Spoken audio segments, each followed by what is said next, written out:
अस्सलाम वालेकुम नाज़रीन। रशिया और यूक्रेन का क्राइसिस जो है उसके साथ हम देख रहे हैं कि पिछले 4-5 रोज से जब से ये मार्का शुरू हुआ उसके बाद इंटरनेशनल मार्केट्स जो हैं, आलमी तिजारती मंडियां जो हैं, जो हसस मार्केट है, शेयर्स मार्केट है, कमोडिटी मार्केट है, वहां पर हम देख रहे हैं कि एक क्रॉस द बोर्ड एक पैनिक मची हुई है। ऑयल प्राइसेस को लेकर ऑयल प्राइसेस ने जो है वो $118-19 का जो है वो पीक टच किया, हाई टच किया, उसके बाद थोड़ी सी इस वक्त नीचे आई है। बहरहाल दुनिया की आलमी मईशत के लिए ऑयल प्राइसेस का बढ़ना जो है वो एक खतरनाक सिमत है, उनके लिए बड़े खतरनाक असरात हैं। और बिलखुसूस पाकिस्तान जैसे मुल्क में जिसकी डिपेंडेंसी ही हमारी जो इंपोर्ट्स होती हैं उसका तकरीबन 30-35% जो बिल होता है हमारा इंपोर्ट बिल वो ऑयल के ऊपर होता है, हम खर्च करते हैं और पूरा का पूरा जो हम बैलेंस ऑफ पेमेंट है हमारा वो बहुत बड़ा क्राइसिस खड़ा हो जाता है। और यही वजह है कि हम देख रहे हैं हमारी इंपोर्ट बिल जो है उसमें न सिर्फ इजाफा हुआ बल्कि हमारा जो करंट अकाउंट डेफिसिट है वो एक बार फिर $18 अरब। और कल शब्बर जैदी साहब से जब हमारी प्रोग्राम में बात हो रही थी तो उन्होंने कहा कि इस माली साल के इख्तिताम तक $20 अरब का ट्रेड जो करंट अकाउंट खसारा जो है वो पाकिस्तान देख सकता है। ये वही सिमत होगी या वही हालात होंगे जहां पर 3 साल पहले पाकिस्तान तहरीक इंसाफ की हुकूमत आई थी। इतना बड़ा उस वक्त जो एक डेफिसिट का क्राइसिस खड़ा हुआ था पाकिस्तान में। बहरहाल हुकूमत ने कुछ इंसेंटिव्स भी देने की कोशिश की और कोशिश की है कि हम अपनी डोमेस्टिक इकोनॉमी को, हमारी जो इंडस्ट्रियल सेक्टर है उसको हम खड़ा करें ताकि पाकिस्तान को सपोर्ट मिले। हालात कितने संगीन है ये जानने के लिए इस वक्त हमारे साथ मौजूद हैं सैयद उसामा रिजवी, माहिर मुआशियात हैं। उसामा, बहुत शुक्रिया आपके वक्त का। सबसे पहले जानना चाहेंगे कि आलमी तनाजुर में इस वक्त जरा बताइएगा क्या सिमत, क्या डायरेक्शन इस वक्त कमोडिटी मार्केट स्पेशली ऑयल को लेकर है, फिर वहीं से पूरे प्रोग्राम को हम जरा ड्राइव करेंगे। ऑयल के ऊपर क्या इस वक्त आप देख रहे हैं? ऑयल प्राइसेस रशिया यूक्रेन के कॉन्फ्लिक्ट के फ्लेयर अप होने से पहले ही काफी हाई साइड पे थी। मतलब $100 को ब्रेक नहीं कर पा रही थी, लेकिन $95 प्लस जो ब्रेंट क्रूड ऑयल है वो ऑलरेडी उसके ऊपर ही कुछ हफ्ते से, कुछ महीने से चल रहा था। उसकी कुछ रीजन थी, सप्लाई कंसर्न थे। स्पेयर कैपेसिटी एक चीज होती है ओपेक की कि किसी भी इमरजेंसी के दौरान ओपेक या ओपेक के अंदर जो सऊदी अरेबिया है वो कितनी जल्दी ऑयल मार्केट में ला सकते हैं, उसके कंसर्न थे। इसके अलावा डिमांड रिसर्जेंस थी, तो इन सबकी वजह से ऑयल प्राइसेस ऑलरेडी एलिवेटेड। जो लास्ट जो जिस चीज ने ट्रिगर किया है 24 को 24 फरवरी को जब स्पेशल मिलिट्री ऑपरेशन शुरू हुआ और रशिया की फोर्सेस गई, ऑयल प्राइसेस स्पाइक्ड अप। लेकिन इंटरेस्टिंगली आपने देखा होगा उन दिनों में भी ऑयल प्राइसेस नीचे आ गई थी जब सैंक्शंस की बात चल रही थी, तो ऑयल एंड गैस सेक्टर पे सैंक्शंस नहीं लग रही थी। रीसेंट वजह जो कि स्विफ्ट सिस्टम के ऊपर रिस्ट्रिक्शंस के बाद ऑयल एंड गैस सेक्टर की पेमेंट्स के इशू के रिजल्ट होने की वजह से जो बनी है, उसकी वजह से ऑयल प्राइसेस 2011 के बाद हाईएस्ट लेवल पे गई है। लास्ट ये लेवल 2011 में था। और अगर आप मेरे से पूछें तो किसकी सीलिंग कहाँ है और ये कहाँ जाके रुकेगी, तो देयर इज नो सीलिंग। लोग 150, लोग 180, $200 तक की भी बात कर रहे हैं। And this can all become true, क्योंकि जब तक ये इन्वेजन नहीं रुकेगी ये ऑयल प्राइसेस ऊपर बढ़ती रहेगी। खासतौर पे स्विफ्ट रिस्ट्रिक्शन जो कि बहुत की कंपोनेंट है इसका, क्योंकि जो भी लोगों ने, जिन भी बैंक्स ने, जिन भी कंट्रीज ने, खासतौर पे यूरोपियन कंट्रीज ने जो भी पेमेंट्स करनी है वो बैंक्स को इन्वॉल्व करके। तो इस एडवेंचर की खुद रशिया को क्या कॉस्ट अदा करनी पड़ेगी? क्या वो खुद $200 पर बैरल पूरी दुनिया इसको अफोर्ड कर सकेगी? अगर आप खाली रशिया की बात करें तो रशिया के लिए तो हायर ऑयल प्राइसेस एक इस चीज के अंदर एक बहुत बड़ी सपोर्ट है। इस वक्त रशिया के जो फॉरेन एक्सचेंज, जो रशिया का सॉवरेन वेल्थ फंड है वो अपने हाईएस्ट लेवल पे है, $630 बिलियन। रशिया के अंदर एक फिस्कल रूल है कि $43 से ऊपर जब भी ऑयल प्राइस जाती है, जो रेवेन्यू भी उसके ऊपर आता है it goes into the sovereign wealth fund. तो लिहाजा रशिया के लिए तो हायर ऑयल प्राइसेस एक बहुत ही बड़ी सपोर्ट है, तो उनको तो कोई इशू नहीं होगा। हाँ, रशिया को जिस तरह से इशू हो सकता है और जिस तरह से हमें भी इशू हो सकता है वो दूसरी कमोडिटीज है जिसका भी हम बात करेंगे आगे। ठीक है, अच्छा अब आगे बढ़ते हैं। एक ज़िमनी सवाल इसमें ये अटैच करता हूं, जाहिर है कि $200 पर बैरल या $100-125 पर बैरल, मुझे याद है कोई 1 आध साल पहले $23 पर बैरल ऑयल प्राइसेस आई थी और फ्यूचर कॉन्ट्रैक्ट्स जो हैं वो रोल ओवर नहीं हो पा रहे थे। वो दुनिया में ये भी कहा जा रहा था जनाब तेल भी ले लो और डॉलर भी ले लो, ये सारी चीजें। At that time, that point of time, यहां से हमारे प्रोग्राम में भी बात हुई कि भाई अगर आप स्ट्रेटेजिक रिजर्व्स मेंटेन नहीं कर सकते, पाकिस्तान अगर नहीं कर सकता, जाहिर है कि हमारी वो कैपेसिटी नहीं है, तो हम इंटरनेशनल मार्केट्स में तो जा सकते हैं। पाकिस्तान की अपनी एक कमोडिटी मार्केट है और फिर आप वहां पे जाके ऑयल प्राइसेस को हेज कर सकते हैं। क्या ऐसा मुमकिन था? आज अगर ऐसा होता तो आज हालात कितने डिफरेंट होते पाकिस्तान के लिए, कितने मुख्तलिफ होते? इसमें मेरा भी ऑलमोस्ट यही क्वेश्चन है। मुझे अच्छी तरह याद है कि आप ही के प्रोग्राम में आप ही से बात करते हुए ये क्वेश्चन तब भी दोहराया गया था कि हम लोग इस चीज, मतलब हमारा कि हमारे पास स्टोरेज कैपेसिटी नहीं है। ठीक सर, हम तो हाथ जोड़ के अपीलें करते थे उस वक्त के खान साहब जो हैं ये out of the box solution को देखें, कोई जाके उनको बताए, और यकीनन लोगों ने बताया होगा, ऐसा नहीं है कि नहीं बताया होगा। कैपिटल मार्केट्स के लोगों की काफी अप्रोच थी उस जमाने में कि किसी तरीके से इसको हेज कर ले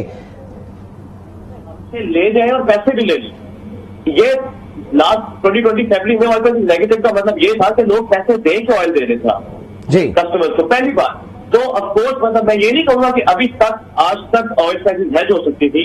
जो आप हेज भी करते हैं उनकी कॉन्ट्रैक्ट, फ्यूचर्स की एक एक्सपायरी डेट होती है, बट ये जो बिल्डअप होता है, जो भी आपने अभी करंट अकाउंट डेफिसिट की बात की, जो एक पॉइंट पे सरप्लस से पहुंच गया था, ये इस हद से, इस चीज से काफी हद तक बचा जा सकता है। आप हर चीज कवर नहीं कर सकते किसी भी मामले में, ऑफकोर्स, बट वंस अगेन आप रिजर्व में कुछ बिल्ड कर सकते हैं। आपके पास अंडरग्राउंड कैपेसिटी नहीं है, जो कि रिसेंटली मैं पढ़ रहा था कि वो कह रहे हैं कि बनाने का सोच रहे हैं। सर दुनिया ने तो फ्लोटिंग वेसल्स के ऊपर किया, समंदरों में वेसल्स के अंदर फ्लोट करके अपने उसको रिजर्व मेंटेन किए हैं।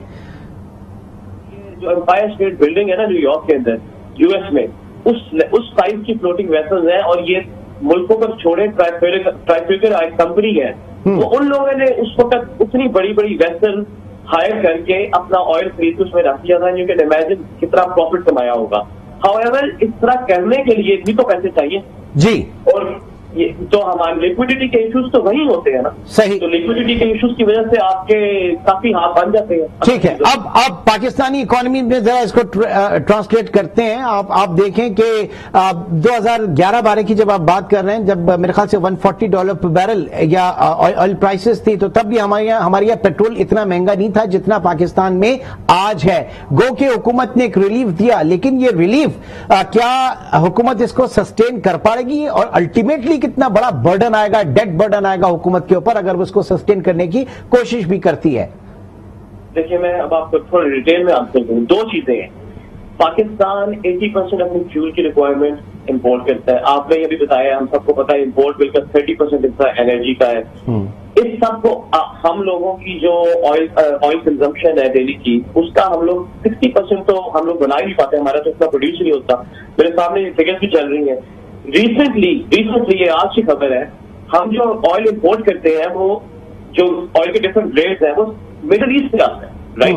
जिसमें सऊदी अरेबिया, अरब लाइट क्रूड कहते हैं उसको। आज सऊदी अरब ने कहा है कि हम ऑफिशियल सेलिंग प्राइस जिसे कहते हैं OSP, वो $4.5 और बढ़ सकती है। अगर सऊदी अरब भी ऑयल प्राइस और बढ़ाएगा, तो जो मिडिल ईस्ट को प्रोड्यूसर है, ऑफकोर्स नेचुरली वो भी अपनी ऑयल प्राइस बढ़ाएंगे। कहने का मकसद ये है कि हम लोग और महंगा ऑयल इंपोर्ट करेंगे आगे जाकर। बट हमें डेफर ऑयल पेमेंट्स के ऊपर भी तो थोड़ी सपोर्ट मिलेगी ना? सपोर्ट मिलेगी, लेकिन कभी ना कभी आपने वो करनी तो है ना। कोई भी इकोनॉमी के इस सिस्टम के अंदर कोई वेरिएबल अगर आता है, वो अपने इफेक्ट के बगैर तो नहीं जा सकता ना, एवेपोरेट तो नहीं होगा वो। सेकंड पॉइंट जो बहुत इंपॉर्टेंट है, और लास्ट ईयर बजट से पहले, तो जून में मैं आप ही के प्रोग्राम में था, ग्लोबल इकोनॉमी की बात कर रहे थे, तो मैं बार बार क्यों उसके ऊपर आता हूँ। यूएस के अंदर दुनिया की सबसे बड़ी इकोनॉमी है, इन्फ्लेशन 40 ईयर हाईएस्ट पॉइंट पे है। 40 साल में आज तक इतनी महंगाई नहीं हुई अमेरिका में जितनी आज है। यूरोजोन जब से बना है आज तक इन्फ्लेशन इस लेवल पे हिट नहीं की। जर्मनी में 30 साल, स्पेन में 30 साल। जब इस सिनेरियो, और आपको पता है आपके सब ममालिक के साथ ट्रेड है, यूएस आपका लार्जेस्ट ट्रेडिंग पार्टनर है, तो आपको क्या लगता है जब आप इनके साथ ट्रेड करते हैं तो गुड्स और सर्विसेज के साथ साथ एक और चीज भी इंपोर्ट होती है, इन्फ्लेशन। Yes, right. तो ये चीज इस सिनेरियो को समझना इसलिए जरूरी है, और तब भी समझना जरूरी था। मैंने तब भी कहा था कि आगे टफ टाइम ही है, और अब हम उस टाइम से गुजर रहे हैं। मजीद टफ टाइम। अभी शिपिंग कंटेनर लास्ट में बिजनेसमैन शिपिंग कंटेनर कहते हैं कि 3 टाइम्स उसकी प्राइस बढ़ने वाली, $10,000 से $30,000 तक जा सकता है। तो आप बताएं कि जो बिजनेसेस जो हमारे चाइना से या और जगहों से कंटेनर आ रहे हैं, जिससे जो प्रोडक्ट्स आ रहे हैं, तो क्या वो प्राइसेस रिसीव्ड और प्राइसेस पेड जो बिजनेसेस को मिल रही है और जो कस्टमर देंगे उसमें गैप नहीं आएगा, वो आगे ट्रांसफर नहीं करेंगे? बिल्कुल करेंगे।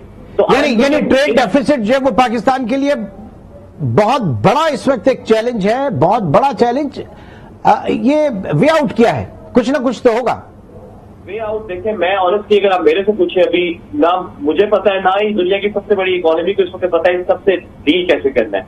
अभी तो डॉलर की, अभी तो इंटरेस्ट रेट बढ़े नहीं है। अभी तो आप ये भी देखेंगे कि डॉलर कितना ऊपर स्पाइक अप करता है। डॉलर इंडेक्स जो है वो 96 पे था अभी रिसेंटली, वो उससे भी हायर जा सकता है। We can see a 200 rupee dollar is well in Pakistan.